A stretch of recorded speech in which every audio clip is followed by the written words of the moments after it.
Hey guys, Manga Unboxed here, back for another video, and today I'm gonna be doing a review on Rurouni Kenshin. And to state the elephant in the room, yes, you can see my face now, you're not just looking at my wall over there. So I will continue to film some videos on the wall. I just kind of wanted to change things up a bit. I'll probably do this face stuff like every now and then, but filming on the wall is really easy. I just get to set up my camera and start filming, so it's just an easy alternative. So I'll probably try to do both. I might not, but we'll see. But anyways, I'm gonna be doing a review on Rurouni Kenshin, so let's get into that. Start off, I'm gonna tell you the plot of Rurouni Kenshin. So Rurouni Kenshin is about infamous samurai who is very famous. He killed many people in his past in like warring years, and now in an age of peace he's very regretful for all the people that he's killed, and he's trying to help people with his sword, and he vows to never kill again.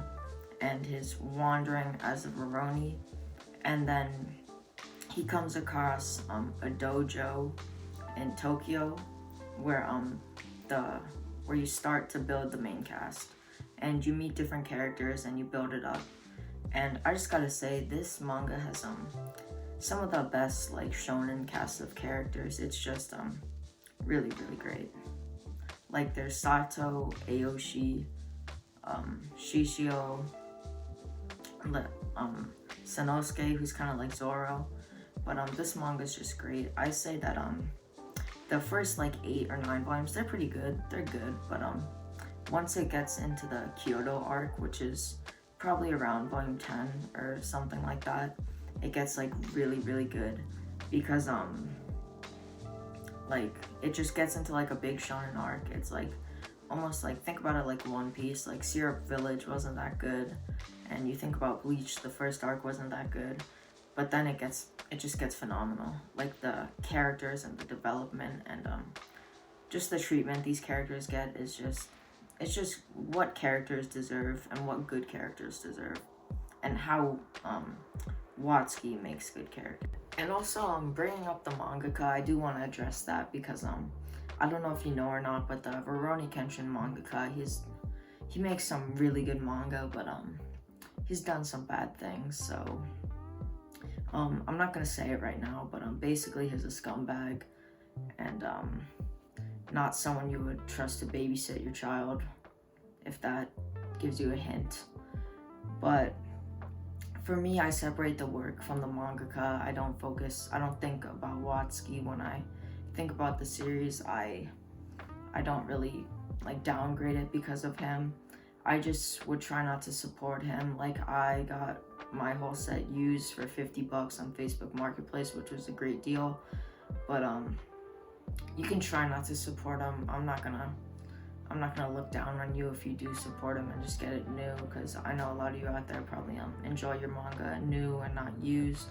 But do whatever you want. Just keep in mind that he's not a great person. You can look up exactly what he did if you want, but he's just a scumbag in general.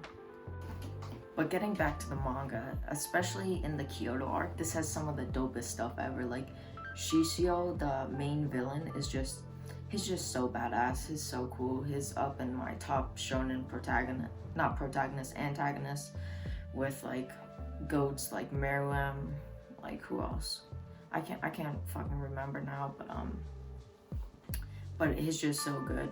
Like the characters in this are just very well done. Kenshin is a great MC.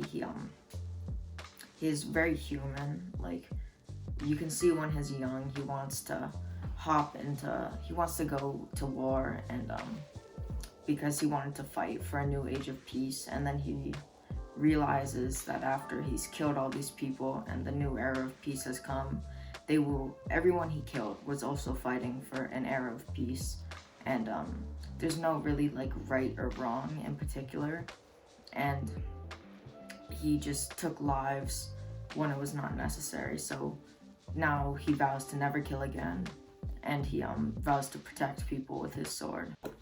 And also I want to say that even though this is like like a kind of more deep shonen series, like not super deep as like some seinen, but it's a lot deeper than the Naruto's, the Bleaches, the Dragon Balls. Like, I'm not saying those don't have their deep moments, but Kenshin is a little bit more you could say thought-provoked. It has a lot more ideals and I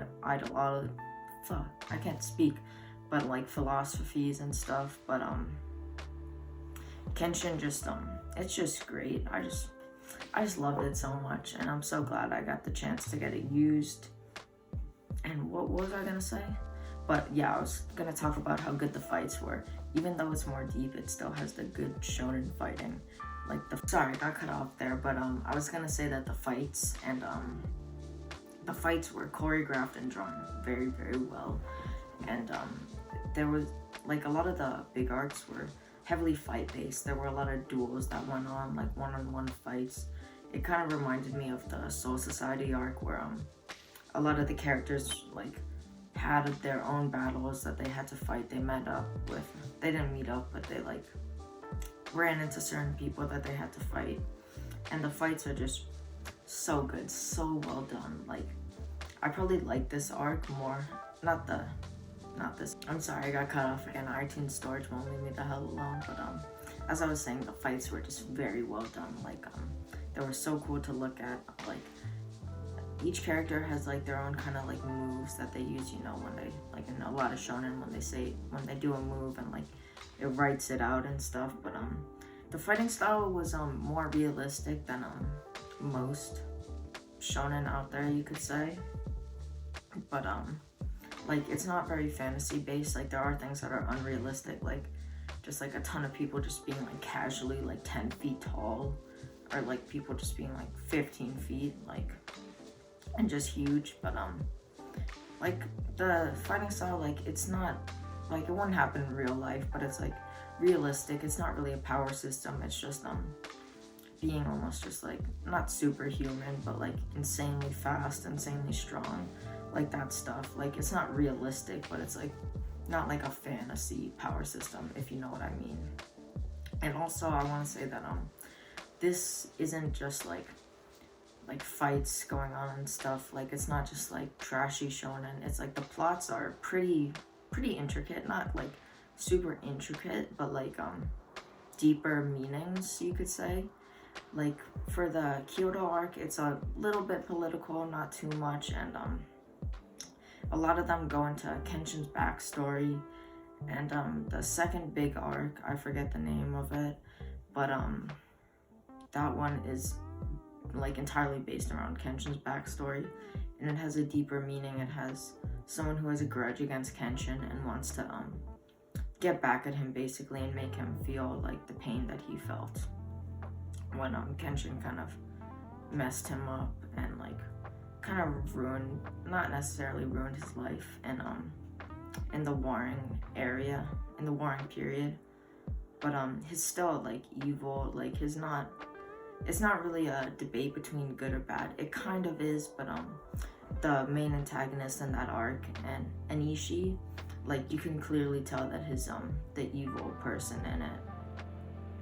But I just wanted to say that each arc, like, it has a deeper meaning. It's not just like trashy shonen, like lots of fighting. It's like, I love my trashy shonen though. Like, Dragon Ball Z was a lot of fun to read, but if you're someone that likes a little bit more intricate shonen, something that's not just fights, like, you really get attached to the characters, you really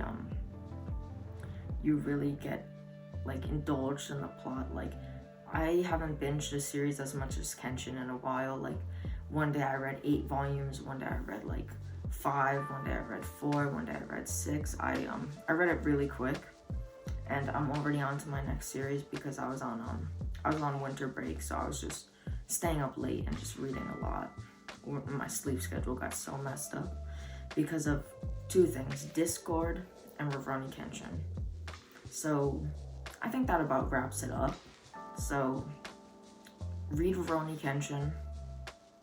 The mangaka isn't good, and you can now see my face. That's the main 3 points of this video. But again, I just highly recommend Rurouni Kenshin, especially if you're a shonen lover, especially if you love old shonen, if you like good characters. But again, like I said, like, you have to give it a fair shake. You may think it's just like decent up to like the 9th volume or something, but then it just gets really good once it hits like the big arc of it. It's 28 volumes. I think it's complete. I don't think there's any, I think there are spin-offs, but I think the ending of Rurouni Kenshin was really good. It wrapped everything up. It sent off all the characters from the main cast perfectly, and it tied everything up in a nice bow. There was nothing that was left to be desired. So I highly recommend it, and hope you guys enjoyed this video. If you liked the video, hit the like button and subscribe, and also follow me on Instagram for more. See you guys in the next one.